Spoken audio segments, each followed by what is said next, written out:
Welcome to the Educational Leadership Podcast, the podcast where education meets innovation and leaders like you transform schools into thriving communities.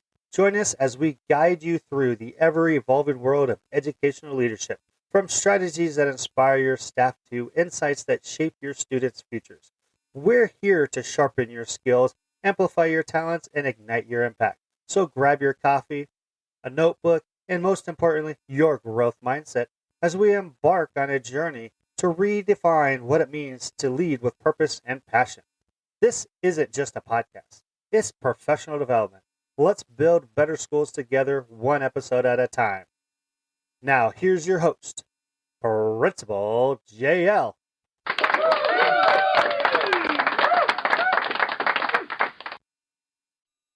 Today, I am honored to welcome a guest whose work in Georgia has not only transformed schools, but raised the bar for what leadership rooted in relationships, integrity, and high expectations can achieve. My guest is Mr. Lindsey Allen. He is currently the principal of Walnut Grove High School and the 2025 Georgia Principal of the Year. With more than 28 years in education in Georgia's public schools, Mr. Allen has done it all. He's been a teacher, assistant principal, principal at multiple levels. Yes, that's right. Elementary, middle school, and high school levels. He's been there, done that. He's also been a district leader and a principal supervisor. You name it, he has done it. Under his leadership, Walnut Grove High School has reached record levels of performance, the highest graduation rate in school history, and statewide recognitions, including the Math Leader Award and the Literacy Leader Award. This is just scratching the surface. Today, we get to unpack his leadership journey, the lessons he's learned, and what drives him forward. Now let's get to the conversation with Mr. Lindsey Allen.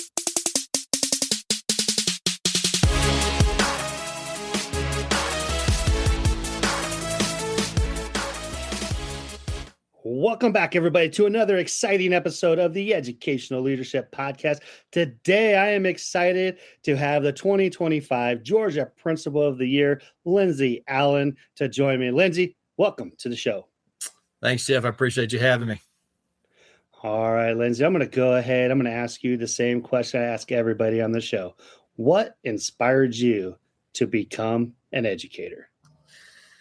Believe it or not, it was my sister. I'm the youngest of three. My sister is 12 years older than I am, and she started always wanted to be a teacher. And so I was 5 years old when she started her college career trying to be a teacher. So she practiced on me. And, I just love my sister. She's like a second mother to me. And when I got to college, I was a college baseball player and kind of, I really was trying to figure out my way. Believe it or not, I changed my major 7 times. And it was I just couldn't figure it out. And my sister came to see me and she said, Lindsey, you've always enjoyed working with students and you like to coach. And, she goes, have you ever considered being a middle school teacher? See, we always need men in middle school. And she goes, I think you'd be great at it. And, she's like my mom. And I said, you know what, Bonnie, that's like a great idea. And sure enough, I became a middle school teacher in 1998. Interestingly enough, my sister taught at the same school. It was a very large middle school with over 3,000 kids in Gwinnett County Public Schools right inside the metro area of Atlanta. And a few years later, actually, we taught together on the same team, which was really cool. But that's how I got into education, was really just the influence of my sister. And she was, to this day, has just, been one of my biggest supporters. Well, that's awesome. My youngest daughter is about 11 years apart from the oldest, middle child, not the oldest child, but the middle child. And so that's kind of unique to hear you talk about that, because I see that with my older daughter, with my youngest daughter, kind of like, coaching them up or like helping them out and giving them advice. And so I really find that really interesting. Now, you're a middle school teacher. What did you teach in middle school? So I started off teaching social studies, and I did 7th grade social studies, which was like the Middle East, North Africa, that area of the world, South Asia. And then I moved into teaching math. And so for the rest of my teaching career, the next 6 years, I taught Algebra 1 in 8th grade. I loved them both. I really enjoyed teaching algebra. That was great. And that time Gwinnett County was transitioning from ninth graders taking Algebra 1 to all eighth graders taking Algebra 1. So it was a pretty interesting transition to be part of that. But I enjoyed it. And honestly, I never thought I'd actually become an administrator. That was actually the coaching of the principal that I worked with, who saw leadership potential in me and pulled me aside and said, "Hey, I think you can do this."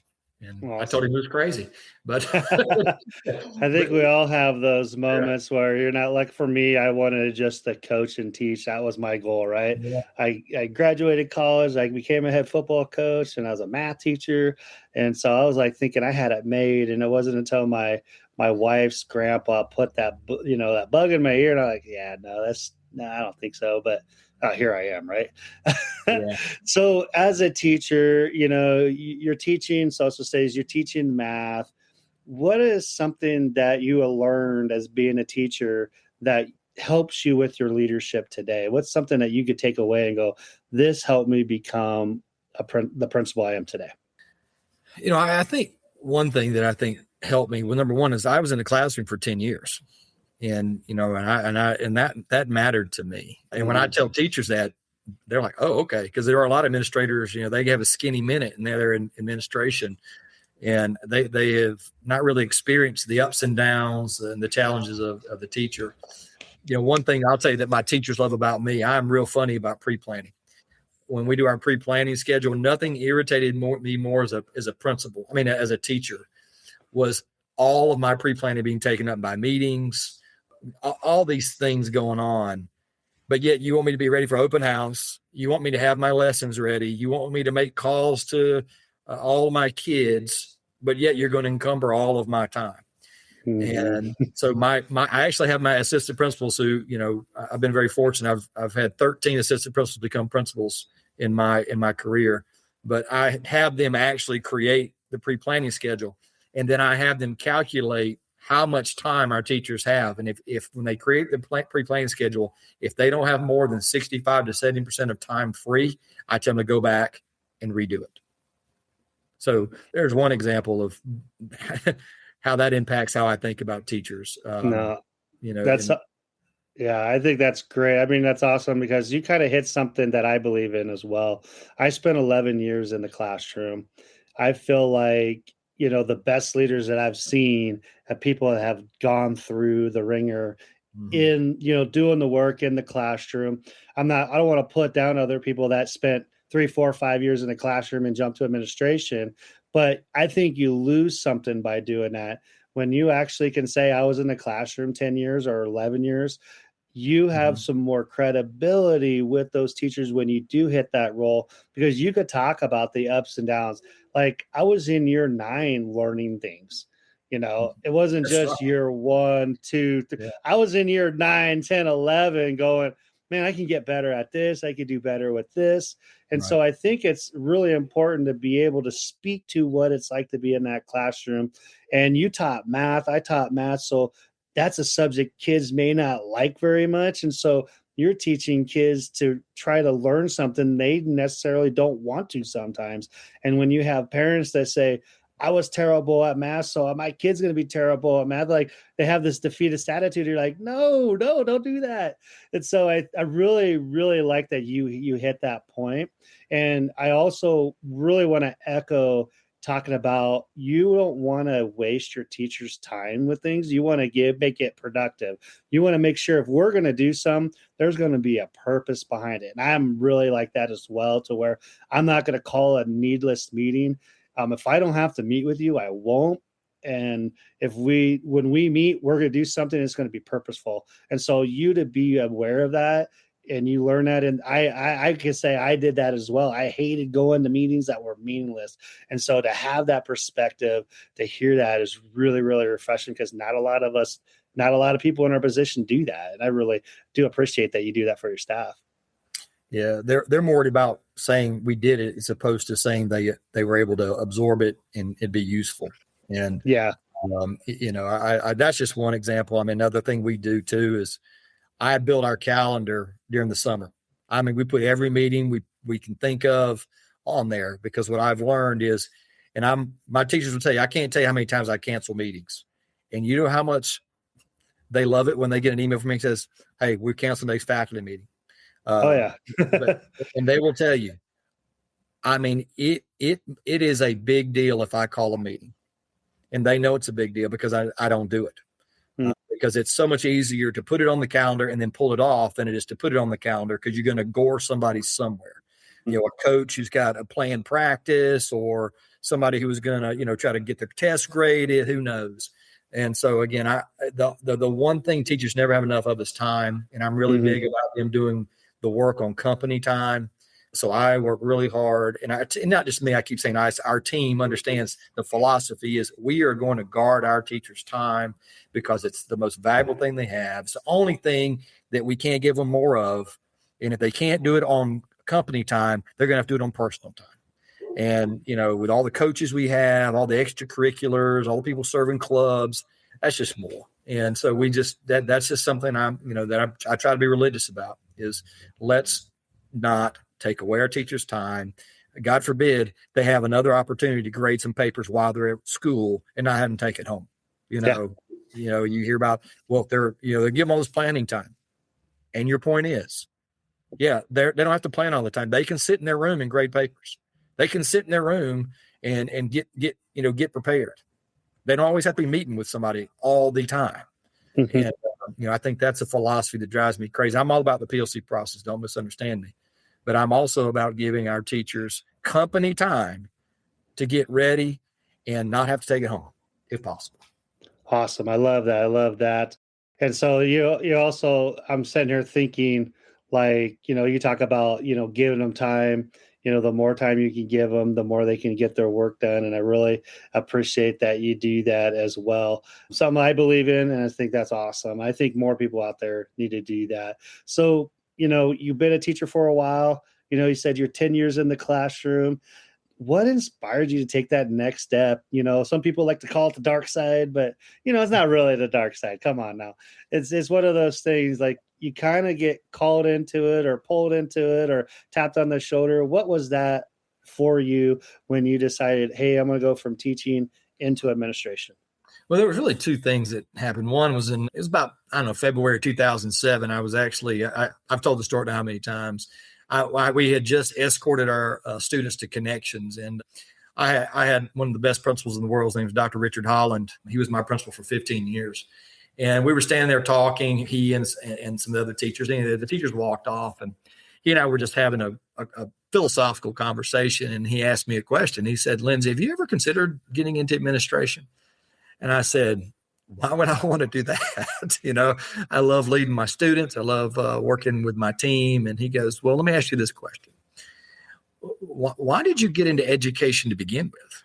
And I was like, "Well, because I want to influence people, and I want to, influence as many students as I can in my career." And he goes, "Well, so let me explain something to you.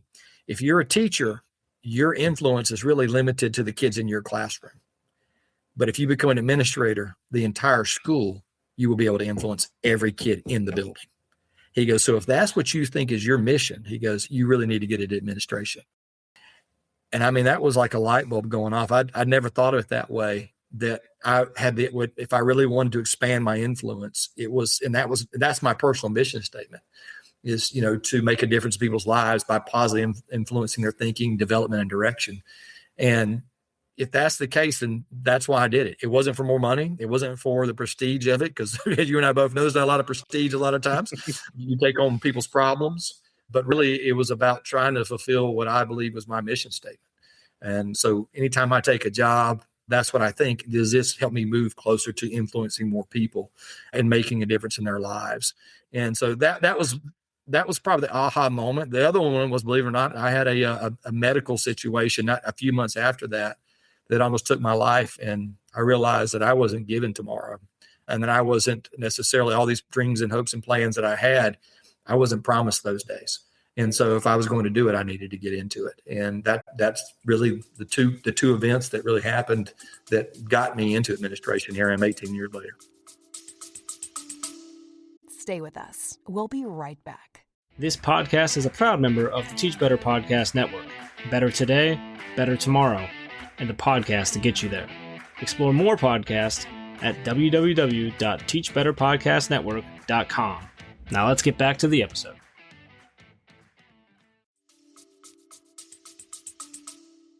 Awesome. Well, I really appreciate you being vulnerable on that. I mean, not everybody goes through those type of experiences and things like that. So I really appreciate that. So you've served a lot of different roles as an administrator, because I'm going through your bio. I'm like, man, we could talk about this. So I'm going to let you pick and choose a little bit. Like, talk about the different roles you have and kind of go through them that led you into your principalship today. And just, tell us a little bit about each one. What did you learn from each role and how did they help you into the next role? Because like I said, you've done a lot of different things as an administrator. Yeah, it's a little deceiving. Well, I was assistant principal for 6 years. With that principal I told you about who influenced me, I ended up being his assistant principal for 6 years. But I also served as a hearing officer for Gwinnett County Public Schools. So it was actually a dual role that I did. And I'll be honest with you, everything from kind of gets you ready for principals, because we have difficult conversations, but nothing's better than being a hearing officer. And I did over 700 plus hearings for Gwinnett County Public Schools, and learning how to, navigate those processes. Everything's recorded. You could end up, on the news. I mean, it was all sorts of stuff. But it really helped me to choose my words wisely. It really helped me to know how to deal with difficult situations, particularly with parents. They're coming into a hearing knowing that they're going to potentially be combative, or they're concerned with how the school's case is, but also working with the school and making sure their processes are clean. So, you just had to learn. You learned how to have the uncomfortable conversations every hearing. So, Yeah. So that was a real good training. The other part, Gwinnett is a very large system. My wife and I ended up moving, and my kids, we ended up moving down to Macon, Georgia, which is the middle of the state, which is where I'm actually from. My father had passed away, and I'm my mom's only child. So we moved back down there, and I took over a Title I school that was in the bottom 5% of all schools in the state of Georgia. And it's 90% African-American community students, and all of my kids were either in poverty or one generation out. They were 100% free reduced lunch. And the school I came from in Gwinnett, we had a real diversity. We had kids from almost every continent in different languages, everything else. So two very different worlds, but I had grown up in Macon.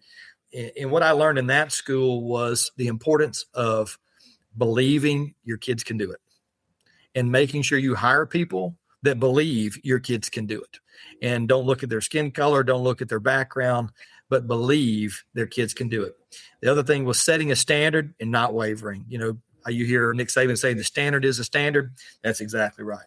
We set a standard, we held the standard, and teachers, if they didn't want to meet that standard, I had 100 staff members after that first year. 15 of them I let them go, because they didn't want to work with our kids. They wanted them to do like them or be like them. That's fine. You need to find somewhere else to do it. And we hired the right people. We created the right culture. We taught our kids, we believed in them. And within 3 years, we were the distinguished high progress middle school for the state of Georgia.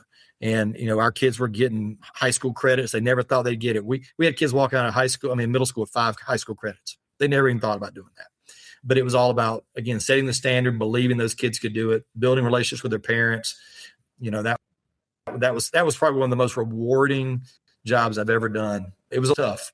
It was a fight every day for different reasons, but it was really rewarding. While I was there, I worked for the National Superintendent of the Year, Dr. Curtis Jones, and he pulled me to the district office. We had 12 secondary schools, and he asked me to help them kind of do what we did at our school. And we had great principals all across Bibb County. We just, needed some guidance. And so I worked with them. I spent 2 years working with the University of Washington Center of Educational Leadership, them developing me as a principal supervisor, which my job was really just to help develop principals and their leadership capacity. Loved doing that. Then we had an opportunity to move back up to North Georgia, where my wife's from and her family's from. And my mom ended up getting remarried, and so she was okay. And we moved back, and I worked at Beaufort High School for a year. And then we transitioned over to where I am now in Walnut Grove High School. So 12 years as a principal, past 7 of us as a high school principal, but I've done all 3 levels. I've even been an elementary school assistant principal. which after 11 months and 3 weeks, I was like, I'm going back to secondary.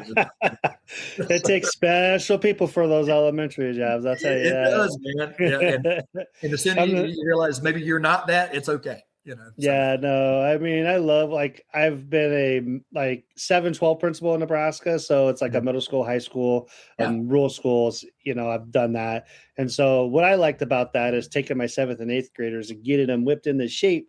So when they get into the high school side of things, they already know, like, okay, this is for real and all that. Hard for me now being a 9-12 principal is like bringing in those freshmen and go, hey, we have a standard here. We have things we got to have you uphold. Like, we have expectations. No longer can you just get by, because in Nebraska, you don't have to get credits. You just get pushed on until you hit freshman year, and then you have to get credits all the way through. And so we have that issue, and that's statewide, which I really think is something we should change, but I won't get into that. It's another conversation we could spend hours on. So I really appreciate all the different things you've done. That's really cool. I've actually ate at the Waffle House in Macon, Georgia. It's really good. Okay. Yeah. So I've driven through the whole great state of Georgia, going down to Florida. My oldest daughter did a talent search type thing in Orlando. So we drove all the way down from Nebraska. It takes about 24 hours to do it, but we actually drove through Tennessee, down through Chattanooga, which is really pretty, and went through the whole state. So yeah, like, that was the first time my current wife now ate at a Waffle House, was in Macon, Georgia. And I was like, dude, because I was in the military, so I was up and down the Eastern Seaboard in South Carolina, North Carolina, all that.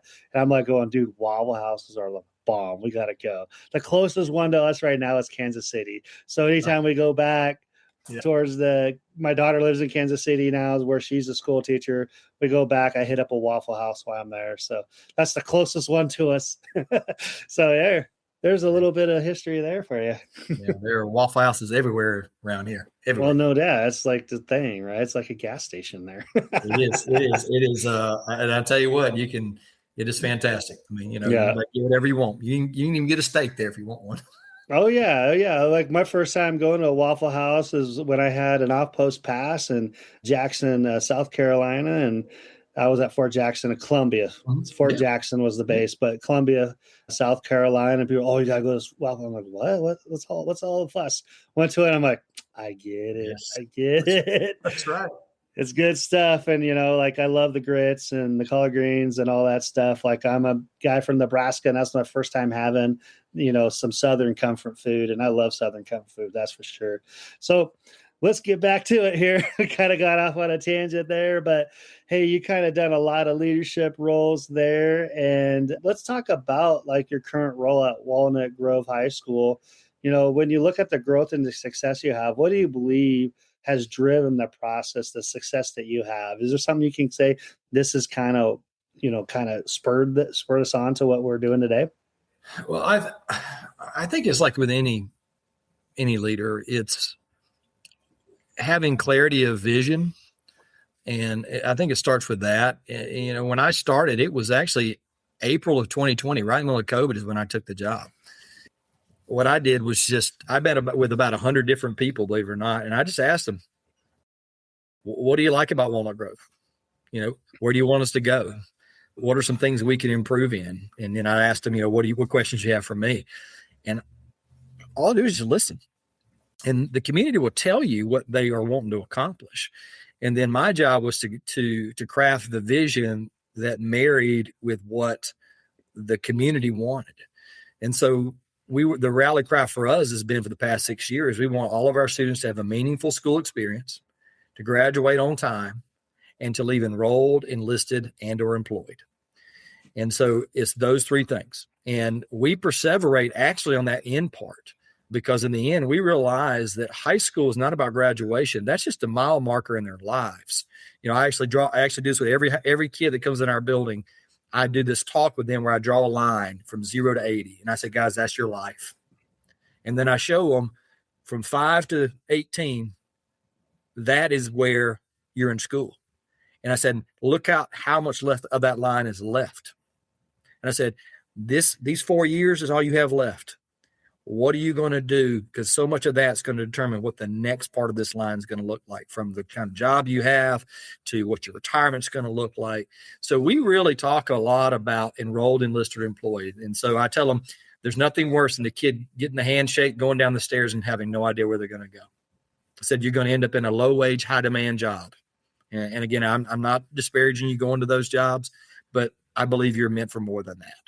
And so that's been our mantra. And when I say meaningful school experience, we talk all about it. That means as administrators, as a school, we're trying to figure out what are the new trends coming around. We make changes in CTAE all the time. Like, for example, the number one job in the state of Georgia is construction.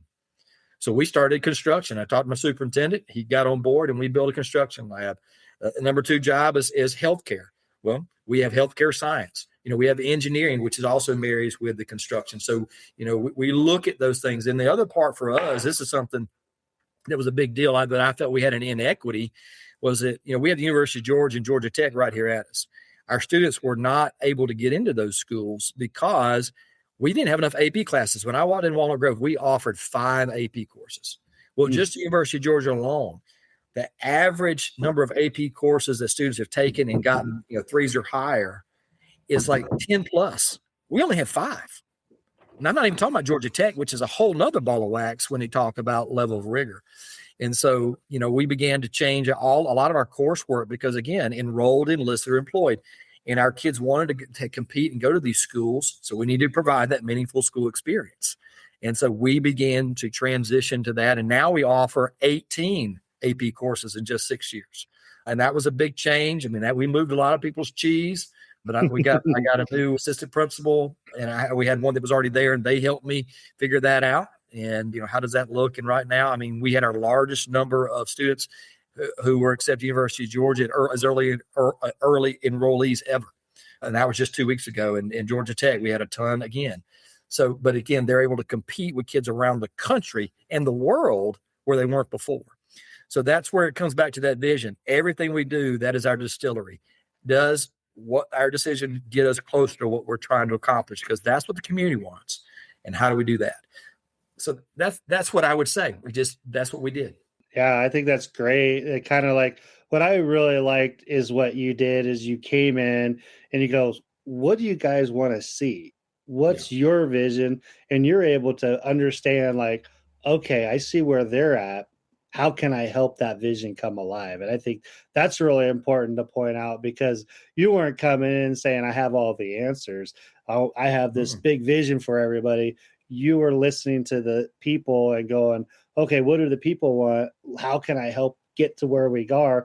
And you found solutions to that. And so you're able to just build. And so I think that was really, really great to hear. And, great job for doing that. I mean, taking a school that had 5 AP classes, now you have 18 offerings. I mean, that's a big shift. And we have quite a few AP offerings and dual credits in our school too. Like, I know it's a big deal to have those things. And that's what draw people in on us, because we can offer things schools around us can't. So I think that's really great. And congratulations on making all your little Georgia Tech Yellow Jackets and Bulldogs for future. On that, that's cool.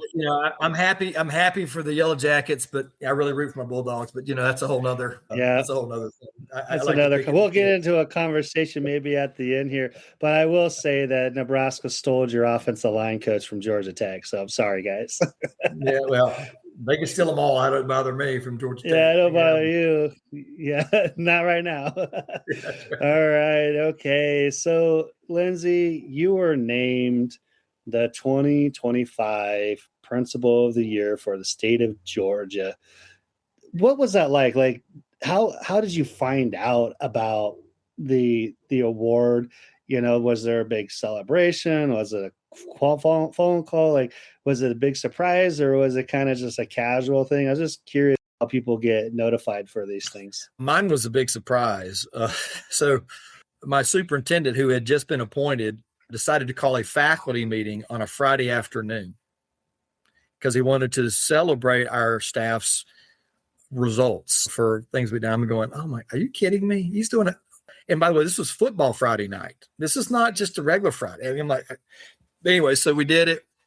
And the GASSP president, he was there. And so the superintendent brought me on stage, and then he came out, my family came out, and they let me know then. And it was special. It was special really to be with my staff and my family, because you and I both know you don't get those awards without them.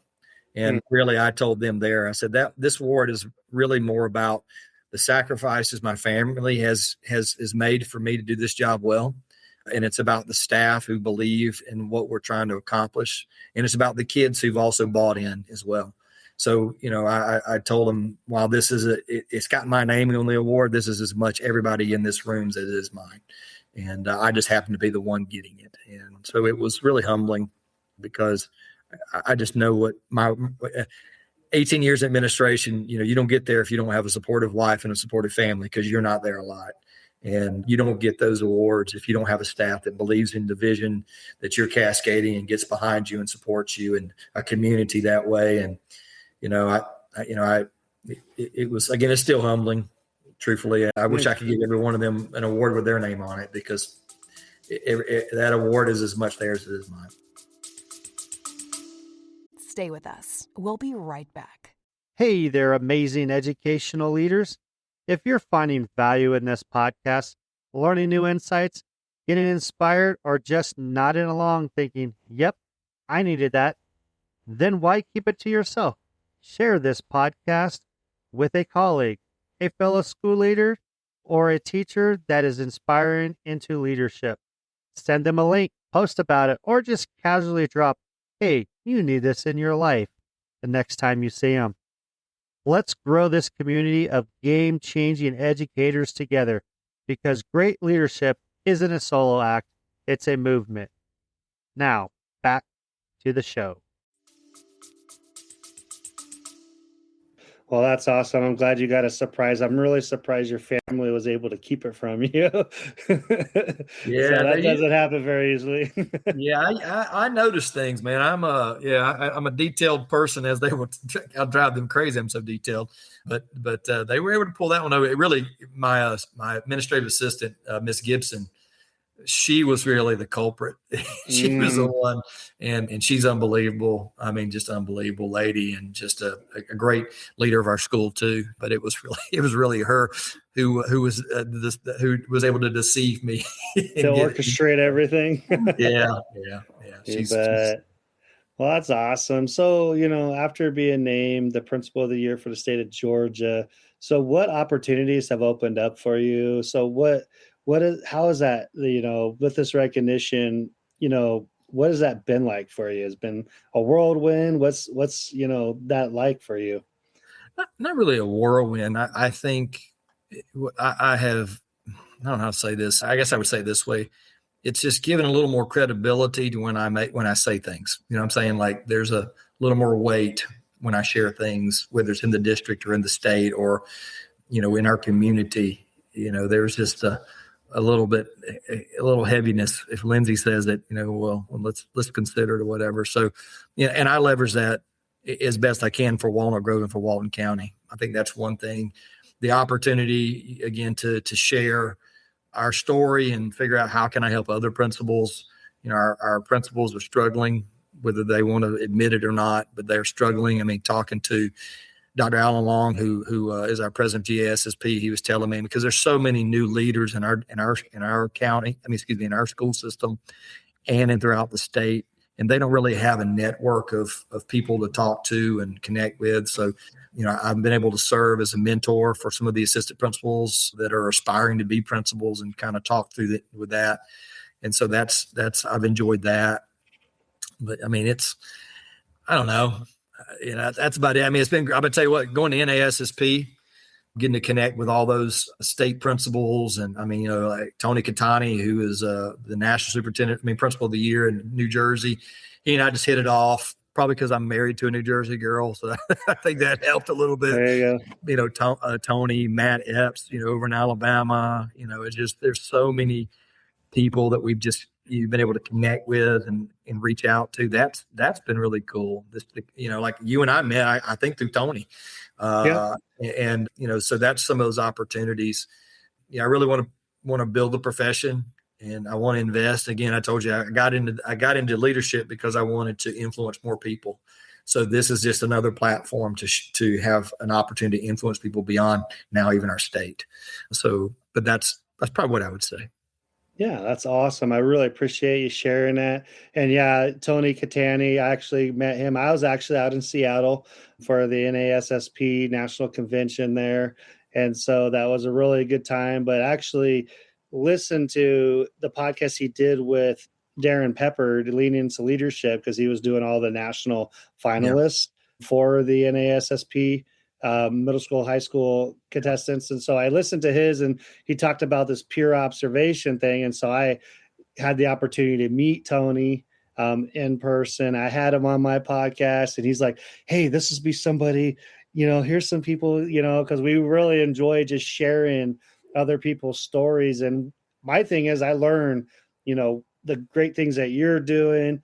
And I learned from that. Is there something I could steal from Lindsey Allen? Probably. I'm going to figure that out tonight. So, so that's kind of what we do, right? And so just being a part of this podcast and having you on to help other leaders get those insights. And I think another thing is also confirmation, right?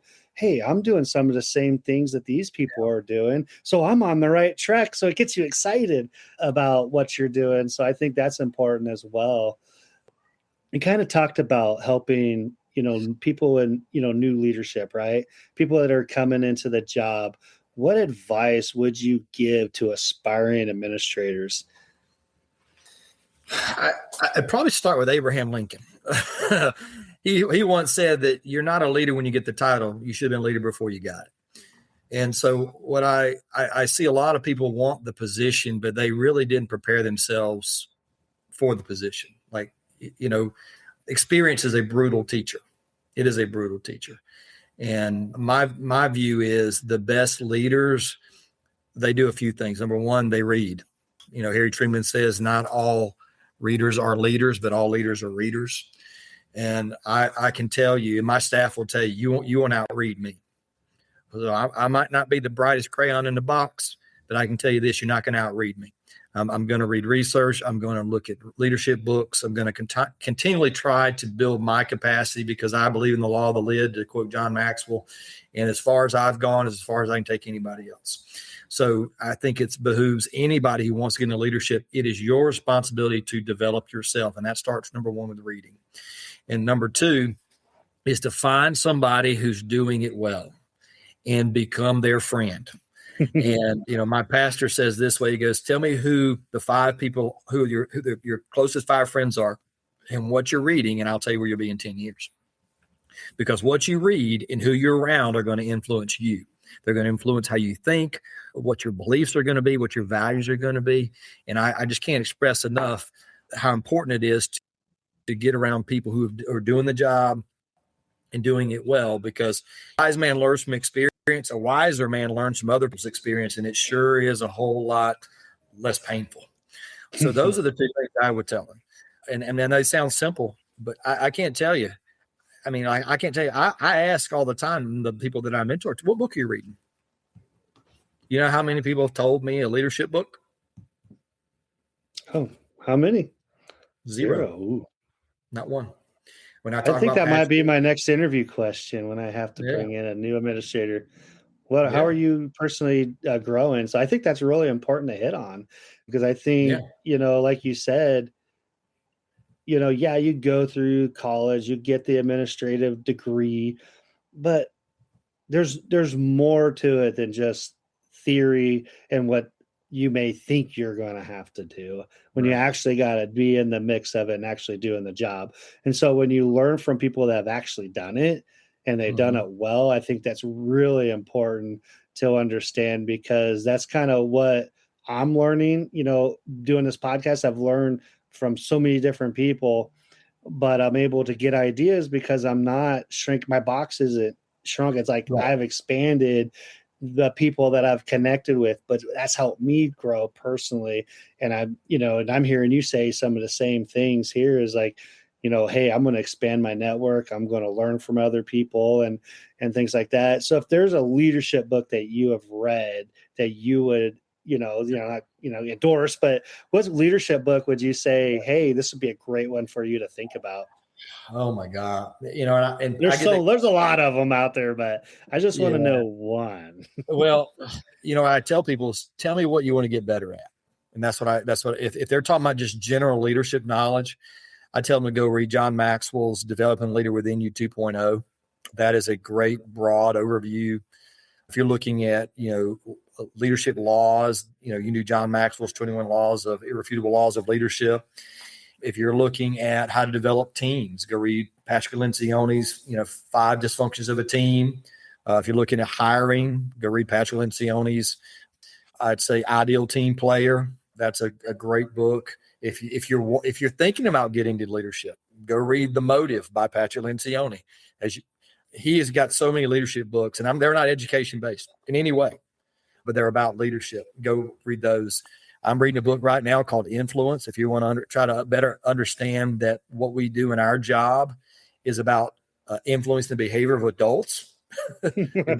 Well, you're heading on something there. I might have to check this one out. Yeah, it is. Actually, I was actually coaching up my assistant principal today about that. One of those, it's in chapter 2 about reciprocation and the power of reciprocation and how to leverage that. And I gave her the example in the book where this I think it was a psychologist, just to prove the point, sent out a bunch of Christmas cards to people he didn't know. And you wouldn't believe how many of them send them Christmas cards back because of the power of reciprocation and how you could, how you can leverage that. And, but understanding that what we do as leaders is we're trying to influence adults to go to a place they probably don't want to go. And sometimes we've got to know how to do that, because pedagogy, which is the practice of teaching, is very different than andragogy, which is about adult learning theory. And what we do is we put leaders from teachers into administrators, and they are still trying to use pedagogy with adults, and it doesn't work. Andragogy is a very different concept. And so that's what I would say is, again, there are lots of great leadership books. I could go all day about leadership books. It just depends, again, what you're trying to hone in on. But if you're just trying to start out, hey, I just want to start, I would tell you, do Developing Leader Within You 2.0. Another book I would say, when it comes to leaders, a lot of leaders don't know themselves well. They don't know what their strengths are and don't know that they should know their strengths so they can leverage those, so they know their blind spots. They hire with your blind spots. But if you don't know what your strengths are, well, go to Strengths Finder 2.0 by Gallup, and that'll give you kind of your strengths and kind of understand why you do what you do and how you leverage those strengths. Like, I'm an achiever. So, you talked about how I talked about meetings. Well, I'm an achiever. You don't want to ask me to a meeting unless it has a purpose. I'll call somebody else. And so, but I know that about myself, if that makes sense. I'm also, my number one is a learner. As you can see, I like to read. So I leverage that. So, but I'm not Mr. Woo hugging everybody. So, that's one of the strengths. So I know the woos. I know exactly what you're talking about, because I've actually done that Strength Finder, and we've actually done it here at our district with all our admin a couple years ago. I actually did it when I was in my leadership academy, when I was at Ralston High School. I worked with Dr. Adler. He did it there. I did it again within my first couple of years here. And I go, well, I'll redo it because, things have changed, and they did. My leadership style has grown since, I've been a principal when I started 8 years ago up till now. And so I really think, revisiting those things, we started saying woo, because we have a guy that was a woo, and we always like, that's your woo coming out. Yeah, that's right. Yes. I didn't say, I have Coach Cockrum and I have Dr. Brantley, and they are both woo. I am not woo. And, but I hired that way. I mean, I knew my team and I knew what I'm not. And that's another thing that administrators don't realize is the principal hires that to complement their team. It's about the principal. It's really, they don't realize that. It's about you, because you're the chief leader of that school, and you got to know what you do well, so you don't overhire what you already are good at and hire a bunch of yous. Hire people that aren't like you and that can complement your where your blind spots are, so you can shrink that blind spot. And, and again, I could keep going, man. I mean, the other one, I tell them to take the DISC assessment, which is about your personality. it's just so many things. Like I said, so I can go all day about what they should read, what they should do. And again, the more you know about yourself, better off you're going to be as a leader.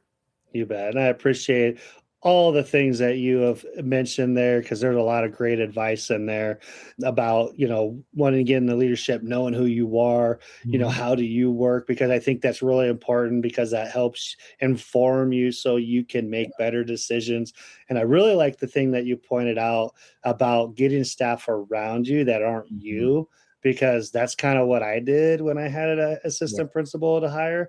I wanted to find somebody that had certain things, but also had strengths that I don't have. Right. I'm like, oh, this person can do this. This is, there you go, buddy. You can do these things, and I'll continue to do these things. But, to have, things complement each other is really important, because we all have our strengths. And I think that's really important for people to know and understand when they're in that role as well. So I really appreciate you pointing that out as well. So, future of education, what gets you really excited about when you think about, the future of education? I know a lot of people are doom and gloom in education right now, but let's talk about some positive. Let's talk about something that maybe, gets you excited about the future. Stay with us. We'll be right back. All right, educational leaders. You know how we tell our students feedback makes us better? Well, same goes for this podcast. If you've been getting value from this podcast, please take 60 seconds to leave a quick 5-star review. This review isn't just a pat on the back, although I appreciate it. It helps other leaders find the show, join the conversation, and grow right along with us. More reviews equal more reach equal a stronger community of game-changing educators. So, hit that review button, drop a few words, and let's keep making educational leadership better together. Now, back to the show. I mean, I'm excited about AI. We've been talking about it for almost 3 years now. I mean, well, 2.5 years now. When I tell you, I saw the Khan Academy video, and I got to watch Khan talk about what he was doing with AI, with OpenAI on that TED Talk. I just realized for the first time ever, we're really going to be able to individualize instruction at some point in time. And that was exciting to me because, again, I taught for 10 years and I had 30 kids in my Algebra 1 class, and trying to give them feedback and trying to meet all their needs and all the different levels, and throwing out the words differentiated instruction and all this other stuff. Basically, you want me to be multiple of me to try to meet it. Well, AI is going to be able to do that. And I believe that if done well, our teachers are going to be able to have a tool that'll help individualize instruction. I mean, I'm already, so what we did is we actually leveraged, we knew how they were going to respond.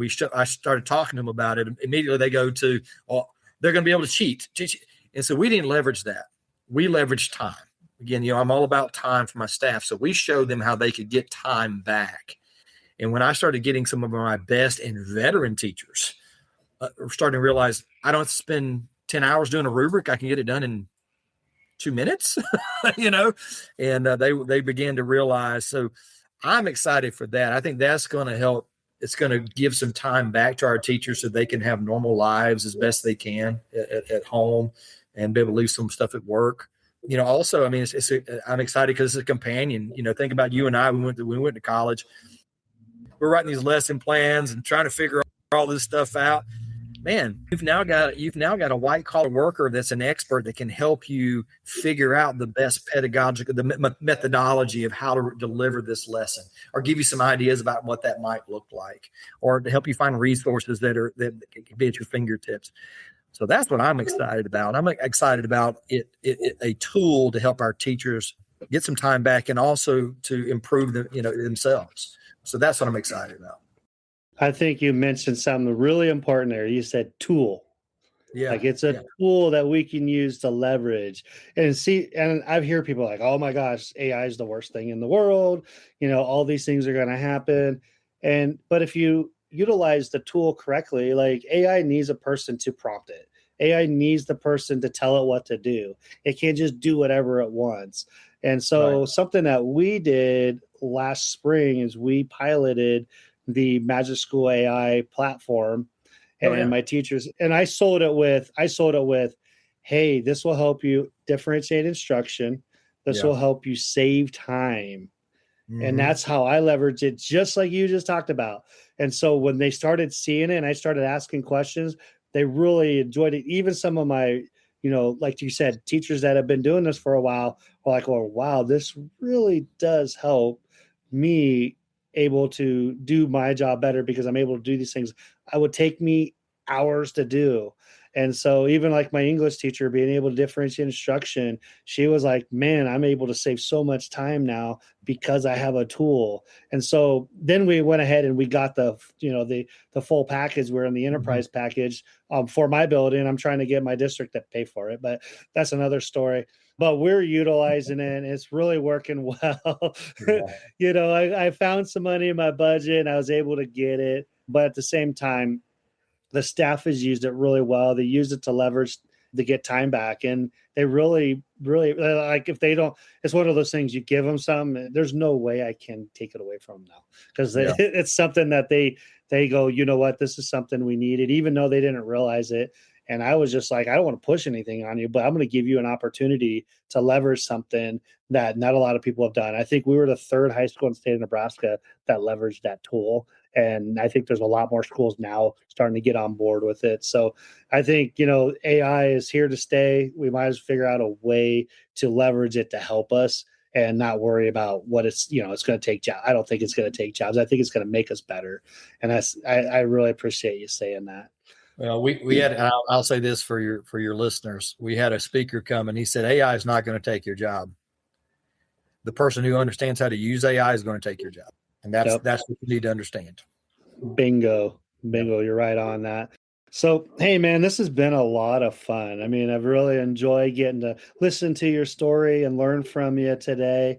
So what's next for you? You got some things coming up? You got some things in the fire? I know you're the principal at Walnut Grove High School, but what's next for Lindsey Allen coming up? I really don't. To be honest with you, right now it's going to be the principal of Walnut Grove High School. It's hard. You know how it is. It's hard to predict the future in education. You don't know what's going to come around the corner. You don't know who's going. What opportunities may open up. But my most immediate plans are to continue to be the principal of Walnut Grove High School. I have my last kid graduating this year. I'll have given all three of my kids their diploma, and I've got my first grandkid due in May, so I'm excited about that. So that may play into what I do next. But right now, my most immediate focus is going to be getting ready for next year, which right on the corner. We'll be getting ready for next year. Already planning it.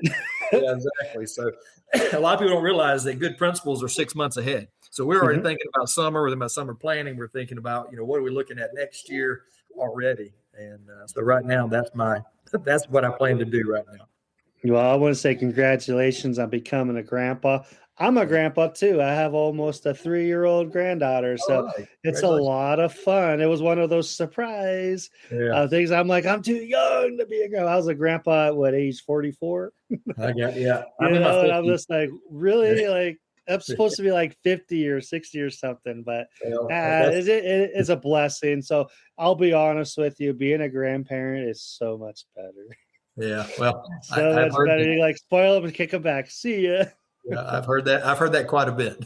Yeah, no, you'll enjoy it, and I say, enjoy the grandkid when it comes for sure, and congratulations on that. So, Lindsey, we've been talking a lot. If people are really interested on the things you're doing and want to connect with you, how could people do that? I just tell people to email me. That's how people have been reaching out. And I'll respond that way. And my email is Lindsey, Lindsey .Allen, ALLEN at walton.k12.ga.us. And you can also go to the Walnut Grove High School website, and you can also see my email there. You can email me directly from that as well. But I'm happy to help if any way I can or share anything I can. I believe that I'm a learner and I'm a teacher all the time. So I try to share whatever. I try to learn from as many people as I can. I'm the sum of the people I've been around in my lifetime. And so I believe it's my responsibility to share as much as I can and invest where I can. Awesome. I appreciate that. And we will have that information in the show notes so you guys can just scroll down and grab his email and connect with Lindsey here. So, Lindsey, it was great having you on the show. And before we go, do you have any last things you'd like to say? I just a firm believer in public education. I'll tell you that's my platform. I believe you can't remain both ignorant and free. And I am, to quote one of our founding fathers. And so I am a big proponent of public education. And I believe that public education can solve so many of our problems in our country. And I believe it's the foundation of our country. And I appreciate all educators who've put their hand to the plow and every day get up and go to try to make a difference in kids' lives and their communities. And I sincerely appreciate that. And thank you. Well, thank you, Alan, for all you do as well. So I'm going to go ahead and let you go. I'll talk to you soon. What an awesome conversation with Mr. Lindsey Allen. If today's episode gave you insight, encouragement, or spark you needed, share it with another educator or leader in your circle. And don't forget to subscribe to this podcast so you never miss another impactful conversation like this one. Until next time, be curious and 1% better.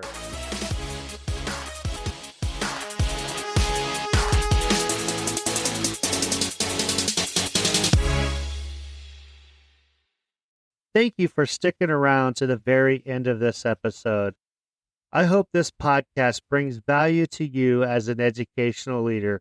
I would invite you to share this podcast with other educational leaders, or maybe that inspiring teacher who would like to be an educational leader someday.